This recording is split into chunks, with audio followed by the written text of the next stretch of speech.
what sort of admission process we are going to add. And that mass, when I say, that is that number mass, capital mass.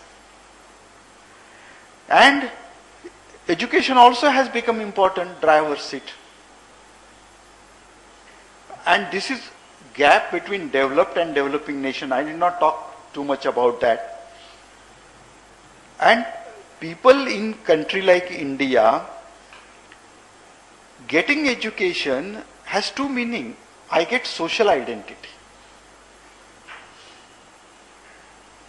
I am known in the society because I am the first learner in the family, to tell you frankly. My father never went into college. I was the first graduate in my family.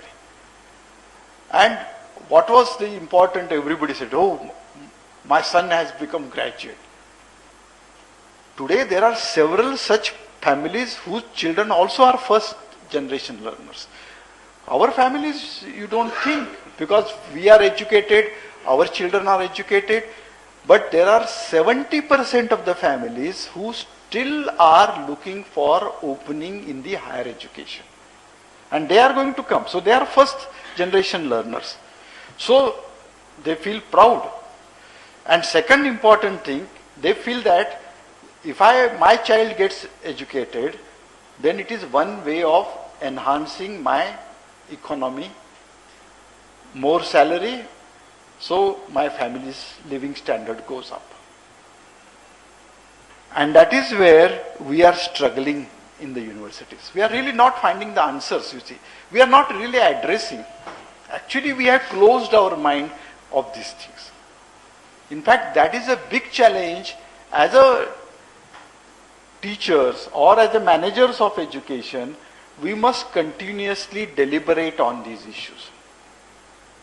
I don't know how many of you have seen the draft bill for higher education and research commission which is new coming. Why? Is it not our duty? Because it is directly going to affect you. Now that draft bill is on the website of the MHRD for last 4 weeks. As a principals forum, you should deliberate on that higher education bill because that is directly going to affect you. What are the clauses there? What changes are happening? How it is going to affect us? This is what I say, that we are closing. You feel that, okay, I am doing my college job, I am happy. It is not true.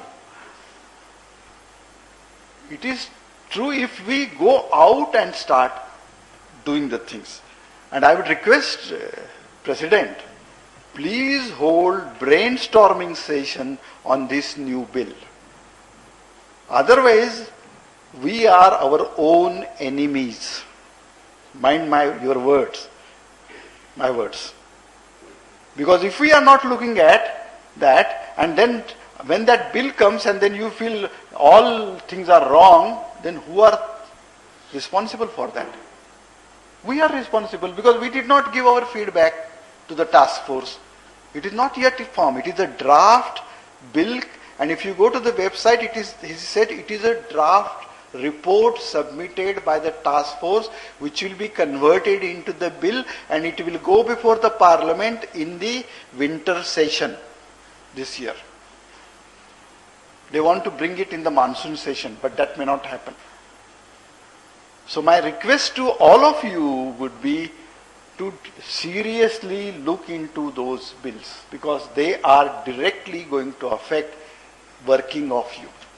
Working of university, working of colleges, working of getting of grants, everything, new things are going to come.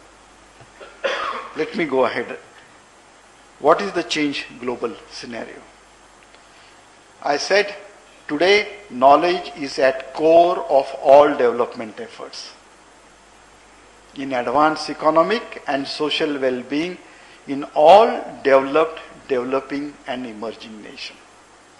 India is called emerging nation. But I think we have a long way to go. Why this has happened? Because economic and social development is directly linked with knowledge. I made that statement. I will give you the example also. Conversion of knowledge into wealth. What do I mean by that? It's a very simple thing.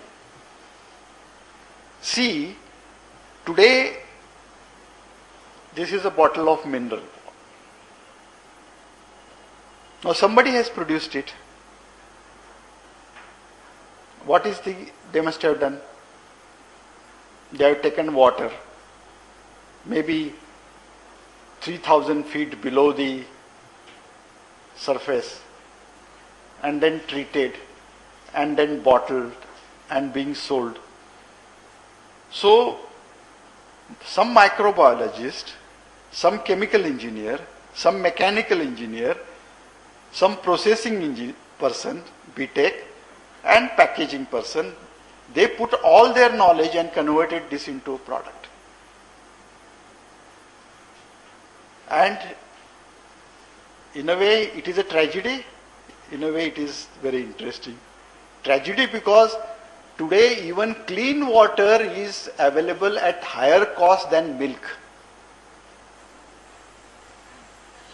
Now milk prices have increased. But earlier, last year if you would see, we are paying almost 20 rupees. Actually, as per the Indian philosophy, water should not be charged, but we are charging the water. So when we talk of conversion of knowledge into wealth, it is this. It is either a product or certain process. This was processed. Or service.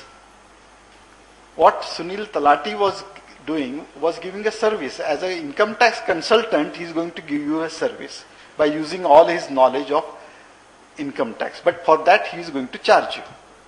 So he is converting his knowledge into wealth. Every service is getting converted. Today, everything is becoming service. Transport is service, insurance is service, health is service, distribution of electricity is service. If you look this year's budget, 62% of budget is coming through service related industry. And service tax has become the biggest taxpayer. We pay service to everything and tax we are also paying. So conversion of knowledge, when you talk, this is the process. So it is nothing rocket engineering. It is very simple. And that's why I said knowledge has become the unit of currency. But where from this knowledge comes? You can't go and buy just like this water. Give me 1 liter of knowledge. Or 1 kilogram of knowledge. I can't buy that. Knowledge comes through the cultivation of mind. The cultivation of thought process. Enrichment of thinking. And that is where education comes in the picture. That's why the new mantra is education, knowledge, wealth, economy, and if your economy becomes strong, you can do social transformation. But for all that, you need relevant and quality education. And that is where education comes. So don't underestimate the importance of education. In fact, the government is not understanding, they talk of too many things, but they are not understanding the real importance of education. Today now they have become little enlightened. They feel education is important. Prime Minister is talking, everybody is talking education, education. And Prime Minister even said that our 11th plan is nothing but education plan. And of course, a lot of funds have been put into the education compared to 10th plan. A lot of money, but where that money has gone? It has gone to creating more IITs and 18 central universities. Where is money for state universities? I am the great champion of state universities because if you combine all central universities, if you combine all IITs, if you combine all IIMs, if you combine all regional engineering colleges, which are NITs now, National Institute